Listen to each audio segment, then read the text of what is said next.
மில்லட்ஸா? அது ரொம்ப slow, dull and boring process ஆச்சே! சரி, மில்லட்ஸ ஃபாஸ்ட்டா 2 மினிட்ஸ்லயே செய்யலாம் அப்படின்னு சொல்லப் போறோம்னு நெனைக்காதீங்க.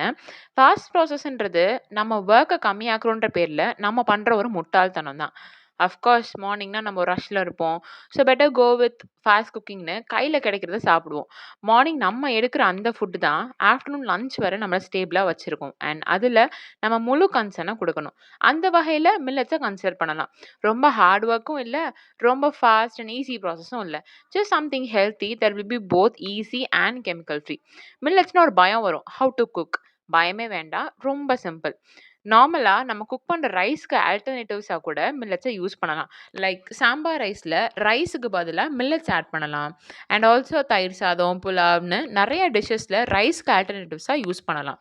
சமையல்ல இதெல்லாம் கூட பண்ணலாமா அப்படின்னு யோசிக்கிற அளவுக்கு வெண்பொங்கல், டொமேட்டோ ரைஸ், வெஜிடபிள் பிரியாணின்னு சொல்ட்டு நெறைய டிஷ்ஷஸ் இப்போலாம் பண்ண ஆரம்பிச்சுட்டாங்க. ட்ரை பண்ணி பார்த்தா தானே தெரியும் வில் இட் வொர்க் ஆர் நாட்ன்னு.